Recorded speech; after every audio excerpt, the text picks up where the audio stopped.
A great flood, a ship of salvation, and a message ignored by the people for centuries. Prophet Nuh, a man chosen by Allah, stood firm in the face of overwhelming disbelief. How did he endure the ridicule? How did the flood change the course of history? His story, written in the stars, is not just ancient history. It is a lesson for all generations to come. In this video, we are going to talk about Story of Prophet Nuh. You are on Beauty of Islam. Subscribe to our channel now, like video, and support us with your comments so we can reach more people. If you are ready, let's begin. Prophet Nuh was sent to his people at a time when they had turned away from the guidance of Allah. Their hearts were hardened, their ears closed, and their eyes blind. They worshipped idols and ignored the warnings of the one true God. For 950 years, Nuh preached to them, calling them to repentance, yet only a few listened. His perseverance, his devotion to his mission, and his unwavering faith in Allah are a testament to his legacy. The Call of Nuh. It all began with a command from Allah. Prophet Nuh was chosen to guide his people.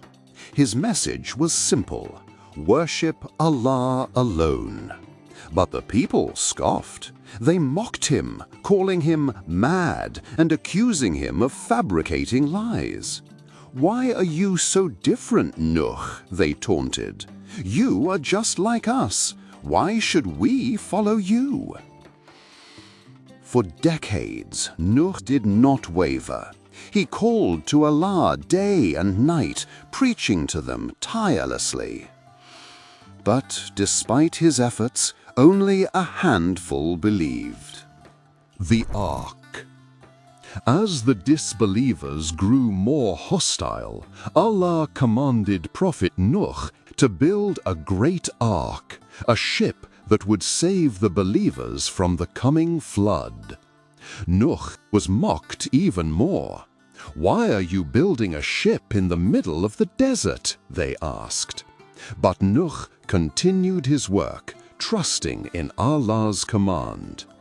As the ark took shape, the skies began to darken and the waters of the earth began to rise. The flood begins. The moment of reckoning had arrived. The skies opened and the earth erupted in torrents of water. The floodwaters rose, swallowing everything in their path. Nuh called to his son, "Come aboard the ark, it is Allah's command." But his son, like the disbelievers, refused. "I will take refuge on a mountain," he said. "It will protect me from the flood." But there was no refuge from the will of Allah. The flood surged, and the ark began its journey. As Nuh watched the destruction unfold, his heart was heavy, but his faith was unshaken. The Ark on Mount Judy. The floodwaters finally receded, and the ark came to rest on the mountain of Judy. The survivors disembarked, and the earth was cleansed. Prophet Nuh stood with his followers, looking at the horizon, knowing that his mission had been fulfilled. The world had been given a new beginning, a chance for redemption.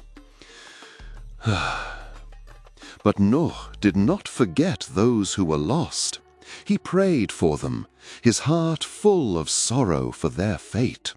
Yet he knew that Allah's justice had been carried out. The flood had washed away the corruption, but it was not just a physical cleansing, it was a spiritual one. The story of Nuh AS is not just about the flood. It is about the unwavering faith in Allah's will, the sacrifice for righteousness, and the patience to endure hardship. In the face of mocking, rejection, and loss, Nuh never faltered. His heart, firm in faith, carried him and the believers through the darkest trial in history. Allah's power was evident not just in the flood, but in the mercy and protection given to those who obeyed. The story of Prophet Nuh teaches us the power of patience, the importance of trust in Allah's plan, and the consequences of ignoring divine guidance. Even when all hope seemed lost, Prophet Nuh AS never abandoned his mission. We are reminded that faith in Allah can guide us through the darkest times. When the world around us is drowning in disbelief, we must hold on to the ark of faith, trust in Allah's promise, and never lose hope. The flood was not just a punishment, it was a second chance for humanity, a lesson in redemption.